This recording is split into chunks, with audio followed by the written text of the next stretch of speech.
Uppal constituency Nacharam డివిజన్లో ఉన్నాము. Uppal constituency Congress party యువజన నాయకులు సునీల్ రెడ్డి గారు మనతో పాటు ఉన్నారు. కాంగ్రెస్ పార్టీ పాలన ఈ 2 సంవత్సరాల నుంచి ఎలా ఉంది, గత 10 సంవత్సరాల నుంచి బీఆర్ఎస్ పార్టీ పాలనలో ఇక్కడ జరిగిందేమో అడిగి తెలుసుకుందాం. నమస్తే అన్నగారు. నమస్తే సార్.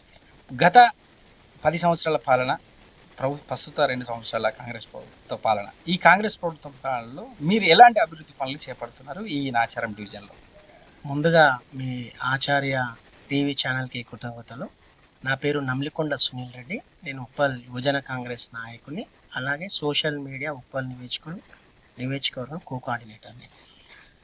ఈరోజు ఉప్పల్ నియోజకవర్గంలో గత ప్రభుత్వానికి ఇప్పుడున్న ప్రభుత్వానికి తేడా ఏంటంటే, 2 సంవత్సరాలల్లో మా ప్రభుత్వం వచ్చి 2 సంవత్సరాలల్లో ఉప్పల్ నియోజకవర్గం ఇన్ఛార్జ్ అయినటువంటి మందమూల పరమేశ్వర్ రెడ్డి గారు పెద్దలు గత ప్రభుత్వము ఏం చేసింది ఏం చేయలేదని కొంచెం పక్కకు పెడితే, ఈ 2 సంవత్సరాల ఉప్పల్ వర్గానికి ఎన్నడూ లేని విధంగా సుమారు 300 నుంచి 400 కోట్లు ముఖ్యమంత్రి గారితో మాట్లాడి కమ్యూనికేషన్ చేసుకొని నిధులు తీసుకురావడం జరిగింది.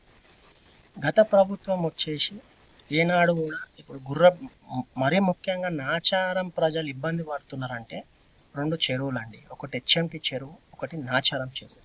ఇప్పుడు మీరు కూడా వెళ్ళి చూద్దామంటే చూపెడతాను మీ టీవీ ఛానల్కి. విపరీతమైన దుర్వాసన, విపరీతమైన దోమలు, పిల్లలకు పెద్దలకు కానీ టీబీ కానీ డెంగ్యూ కానీ రోగాల పాలవ్వడం జరుగుతుంది ఇక్కడ హెచ్ఎంటి చెరువు వల్ల కానీ, ఇటు నాచారం చెరువు వల్ల కానీ. గత ప్రభుత్వంలో 2014 నుంచి 2023 వరకు 10 సంవత్సరాలలో ఏ ఒక్క మినిస్టర్ కానీ, ఏ ఒక్క నాయకుడు కానీ, పెద్ద నాయకుడు, మున్సిపల్ శాఖ మంత్రివర్యులు కానీ, మేయర్ కానీ, డిప్యూటీ మేయర్ కానీ ఎక్కడ కూడా వాళ్ళు వచ్చి చెరువులను సందర్శించిన దాఖలాలు లేవు. విజిట్ చేయలేదు, దాఖలాలే లేవు.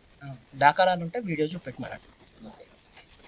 2019లో మల్కాజ్గిరి లోక్సభ స్థానానికి పోటీ చేసిన ఇప్పుడు ముఖ్యమంత్రి అయినటువంటి యనమల రేవంత్ రెడ్డి అన్న గారు ఎంపీ అయిన 6 నెలలకే ఇక్కడ సందర్శించడం జరిగింది, నాచారం చెరువుని, ఇటు హెచ్ఎంటి చెరువుని. ఆ రోజు కాంగ్రెస్ ఎంపీ, మొత్తం వ్యవస్థ టీఆర్ఎస్ వ్యవస్థ అలియాస్ బీఆర్ఎస్ వ్యవస్థ నడుస్తుంది. ఆ వ్యవస్థలో ఎంపీగా ఉండి ఇక్కడ ఈ సమస్య ఉందని చెప్పి అప్పుడు ఏ బ్లాక్ అధ్యక్షుడిగా ఉండడం జరిగింది మందమూల పరమేశ్వర్ రెడ్డి గారు. ఆయన ఆధ్వర్యంలో డివిజన్ అధ్యక్షునిగా వసునూరి ప్రకాష్ రెడ్డి గారు పెద్దలు ఉండడం జరిగింది. మేము యువజన కాంగ్రెస్ అధ్యక్షునిగా మేము ఉండడం జరిగింది. నాచారం కాంగ్రెస్ పార్టీ సీనియర్ నాయకులు, యువజన కాంగ్రెస్ నాయకులు, మహిళా నాయకులు అందరు రావడం జరిగింది. ఇక్కడ హెచ్ఎంటి కమ్యూనిటీ హాల్లో కూడా అన్న రావడం జరిగింది ఎంపీ హోదాలో. ఆ రోజు కూడా మేము మాట్లాడడం జరిగింది. ఇక్కడ బీఆర్ఎస్ పార్టీ నాయకులు స్వయంగా వచ్చి కార్యకర్తలు ఎంపీ గారికి వినతి పత్రం ఇవ్వడం కూడా జరిగింది. అది ఉద్దేశంలో పెట్టుకొని ఈరోజు ముఖ్యమంత్రి అయిన తర్వాత మా ఇన్ఛార్జ్ అయినటువంటి పెద్దలు మందమూల పరమేశ్వర్ రెడ్డి గారికి స్వయాన ముఖ్యమంత్రి గారే కమ్యూనికేషన్ చేసుకొని మాట్లాడడం జరిగింది.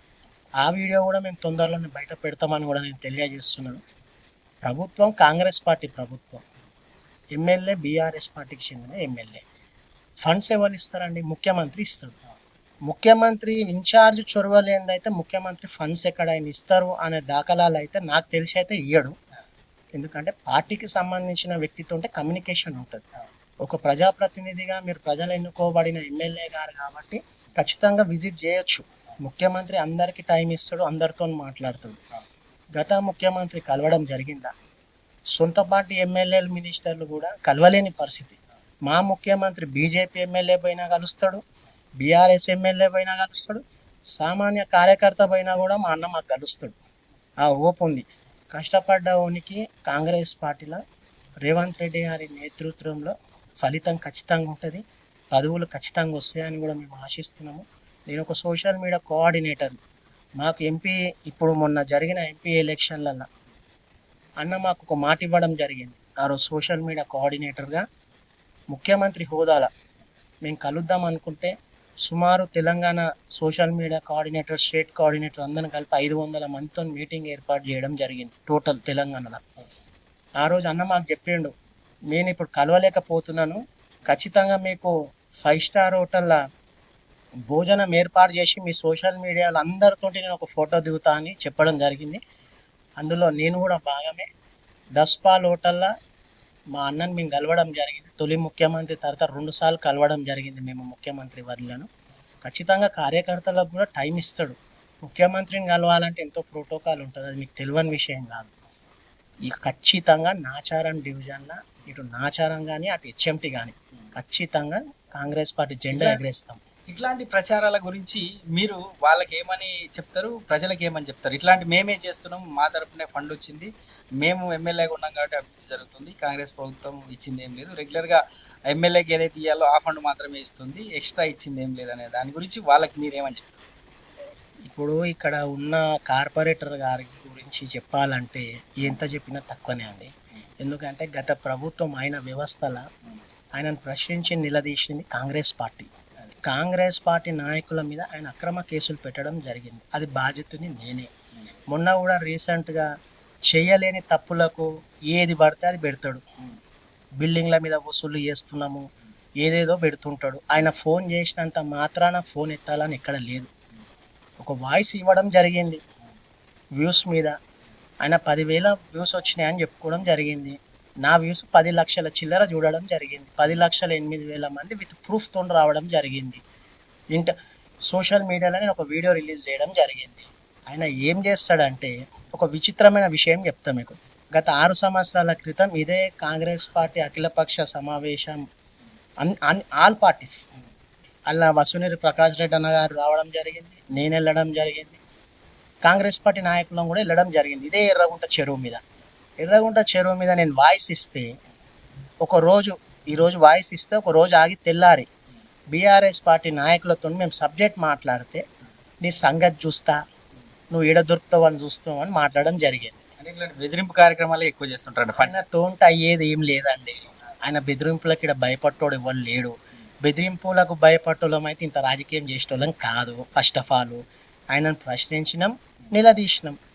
నీతోంట అయ్యిందని చెప్పినావు, నువ్వు కాలేదని నేను చెప్పడం జరిగింది. నువ్వు ప్రూవ్ చేయాలి. ఒక కార్పొరేటర్ 5 గంటలు మురుకు నీళ్ళలో కూర్చుంటే బ్రిడ్జ్ అవుతుందా అండి? అప్పటి ఎమ్మెల్యే వ్యవస్థ అప్పుడు ఎమ్మెల్యే వచ్చేసేమో బీజేపీ పర్సన్, వ్యవస్థనేమో బీఆర్ఎస్, కార్పొరేట్ ఏమో కాంగ్రెస్ పార్టీ. 5 గంటలు కూర్చోవడం వాస్తవమే, కాదంటలేం. కూర్చోవడము, మేయర్ గారు రావడము, చెప్పడం అంత అయ్యింది. ఇదే విషయం ఒక ఎమ్మెల్యే అసెంబ్లీలో ప్రస్తావించడం జరిగింది. అది బీజేపీ పార్టీ ఎమ్మెల్యే ప్రణయం లేకుండానే బ్రిడ్జ్ అయ్యిందని నువ్వు నిరూపిస్తే నేను నీ పార్టీలో జాయిన్ అయితే 500 మందితో ఉంటానని చెప్పి ఆ రోజు 500 నుంచి 1000 మంది అని చెప్పి ఏఎన్ఆర్ ఫంక్షన్ హాల్లో నేను నా సొంత ఖర్చులతో వస్తా అని చెప్పి 7-8 సంవత్సరాల కింద నేను నా వాయిస్ ఇవ్వడం జరిగింది. ఇదే బ్రిడ్జ్ మీద ఆయన ఏదైతే ఫోటోలు పెడతాడు కదా, ఓకే బ్రిడ్జ్ అయ్యింది. నేనేం చెప్పిండంటే నీ ప్రణయమే ఉంది, ఎమ్మెల్యే ప్రణయం లేదని నువ్వు నిరూపిస్తే నేను జాయిన్ అవుతాను. నిరూపించాలి కదా. మొన్న రీసెంట్గా ఇంకో విషయం, విచిత్రమైన విషయం ఏంటంటే ఇప్పుడు మా పెద్దలు చెప్పినట్టు, ప్రకాష్ రెడ్డి అన్న గారు చెప్పినట్టు, ఏడవాడతాడ కొబ్బరికాయలు కొట్టాలి పొద్దుగాలు ఇవ్వగానే కొట్టుకుంటూ పోయినావు. ఓ చిన్న విషయం, వార్డు కార్యాలయం ఉంటుంది మా నాచారం డివిజన్లో. వార్డు కార్యాలయం మీద మొట్టమొదటిగా ప్రశ్నించింది, నిలదీసింది కూడా కాంగ్రెస్ పార్టీ. విత్ వీడియోతో వస్తా, పేపర్ ప్రూఫ్తో వస్తా. ప్రశ్నించి నిలదీస్తే ఏం చేసిండు, 2 సంవత్సరాలండి అట్లనే డిమాలిష్ చేసిన బిల్డింగ్ కనీసం జేసీపీలు పెట్టి కూడా ఆయన క్లీనింగ్ చేయలేకపోయాడు. అక్కడనే కుక్కలు మూత్రశాల, తాగటోళ్ళు తాగాలి. ఆ ఫొటోస్ కూడా నేను ప్రూవ్ చేస్తాను మీకు యూట్యూబ్ ఛానల్కి ఏ ఛానల్కైనా మేము సిద్ధంగా ఉన్నాం. అసాంఘిక కార్యక్రమాలు అన్ని ఆ ఫోటోలతో పాటు చూపెడతా. అయితే బీఆర్ఎస్ పార్టీ వాళ్ళు ఏం చేసారు అంటే పట్టణ ప్రగతి అనే ప్రోగ్రామ్ని తీసుకొని అక్కడ అంగన్వాడీ స్కూల్ ఉంది. ఈయన నేను 10 కోట్లు తెచ్చినా 100 కోట్లు తెచ్చినా అంటుండగా, ఇప్పుడు మీరు రండి, అంగన్వాడీ స్కూల్ కట్టలే. వార్డ్ ఆఫీసు 2 సంవత్సరాలు ఏమో డిమాలిష్ చేసి అట్లనే వదిలేసిండు. 2 సంవత్సరాలు కట్టి వార్డ్ ఆఫీసు ఈరోజు ఎక్కడ వార్డ్ ఆఫీస్ ఇనార్గ్రేషన్ కాకుండా నేను జెండా ఎగరేయడం జరిగింది. ఎందుకంటే ఈరోజు నా 10 అయిపోతుంది, ఫస్ట్ నేనే ఎగరాలి జెండా, వేరేటోళ్ళకి ఎందుకు అవకాశం అని చెప్పి వాళ్ళ సతీమణిని మా ఉద్యమాన్ని తీసుకొచ్చి జెండా ఎగర కార్యక్రమం చేసి ఇనార్గ్రేషన్ కానీ దాంట్లో ఆయన జెండా ఎగరేసిండు. అంగన్వాడి స్కూల్ లేదు, ఇక్కడ పక్కకే హనుమాన్ నగర్ ఉంటుంది, కమిటీయాలు డిమాలిష్ చేసిండు. 2020లో దాని శంకుస్థాపన కొబ్బరికాయలు కొట్టిరు, స్లాబ్ వేసి అట్లనే పెట్టిను. దాన్ని ఇంతవరకు దాన్ని కట్టింది లేదు. ఏమన్నా అంటే నేనే చేసిన రోడ్లు అంటాడు. గత ప్రభుత్వం చేసింది ఏం లేదు. నేను ప్రూఫ్తో వస్తాను. ఇంతకుముందు కూడా సోషల్ మీడియాలో ఆయనకు నేను చెప్పడం జరిగింది. ఆయన నాకు ఫోన్లు చేయడం జరిగింది. నేను ఫోన్ ఎత్తలేను. దానికైనా నేను బిల్డింగ్ల మీద ఏదో చేసిన ఇంకేదో చేసిన అని చెప్పి ఆయన ఎన్నో ప్రభావాలు చేసిండు. నా మీద అక్రమ కేసులు పెట్టడానికి ప్రయత్నం చేసిండు. అలా ఆయన సక్సెస్ కాలే. వేరే అసాంఘిక కార్యక్రమాలలో నన్ను ఇన్వాల్వ్ చేద్దామని చూసిండు వేరే వాళ్ళతోటి. అలా నేను దొరకలే. వేరే విధంగా కూడా ప్రయత్నం చేసిండు. ఎల్లా ఆయనకు నేను దొరికింది లేదు. ఎల్లా దొరకకపోతే లాస్ట్కి ఎన్నో తన తెల్ల షర్ట్ వేసుకున్నాను బురద రుద్దాలని చెప్పి బిల్డింగ్ల మీద ఇంకేదో మీద నన్ను బదలాం చేయడం జరుగుతుంది. కాంగ్రెస్ పార్టీయే నాచారం డివిజన్లో డెవలప్ చేసింది. ఇప్పుడైనా కొబ్బరికాయలు కొడుతుంది. ఇప్పుడు ప్రభుత్వం వచ్చింది ఏంది? కాంగ్రెస్ పార్టీ. ఇప్పుడు రోడ్లు వేసింది ఏ పార్టీ? కాంగ్రెస్ పార్టీ. మరి నీ వ్యవస్థలు ఉన్నప్పుడు నువ్వు ఎందుకు చేయలే అని అడిగితే నాకు కోపం వస్తుంది. ఉన్నది ఉన్నట్టు మాట్లాడితే ఊరంతా శత్రువులు అన్నట్టు. ఇదే ఇబ్బంది ఆయనతోటి. ఏం చేయలేడండి. ఫస్ట్ టైము ఆయన ఎట్లా గెలిచిండో ప్రజలకు తెలుసు. లాస్ట్ టైం గెలిచింది కూడా ఎట్లా అండి? లాస్ట్కు ఇందిరానగర్లో కబరస్థాన్ ఇస్తా అని చెప్పి ఒక హోమ్ మినిస్టర్ గారిని తీసుకొచ్చి వాగ్దానం ఇవ్వడం జరిగింది. చేసిండా? చెయ్యలే. నీకు వాస్తవాలు ఇప్పుడు గుర్రపు డెక్క తీయడము ట్రాక్టర్లో తీసుకపోవడం తప్పితే ఆయన శాశ్వత పరిష్కారం ఎందుకు చూపెట్టలేదు? 10 ఏళ్ళు పడుతుందా అండి? గురించి కూడా ఈ 10 సంవత్సరాల నుంచి కూడా ఎంతసేపు జేసీబీ తీసుకురావడం, తీసి పక్కన వేయడం, ఆ పక్కన వేసింది మళ్ళీ లోపలికి పోవడం. అసలు రాకుండా నిర్మూలించే ప్రయత్నాలు ఇప్పుడేమైనా 100%. ఇప్పుడు అందుకే కదండి మా ముఖ్యమంత్రి వారు ఇన్ఛార్జ్ వారు పెద్దలు పరమేశ్వర్ రెడ్డి అన్న గారు ఇప్పుడు 30 కోట్లు శాంక్షన్ చేయించిండు. ఈ 30 కోట్లతోటి దాని సుందరీకరణ ఖచ్చితంగా అవుతుంది. కాంగ్రెస్ పార్టీ మాటిస్తే నిలబెట్టుకుంటుంది. ఎందుకంటే మీకు సాక్ష్యాధారాలతో కావాలంటే అంబర్పేట పోండి.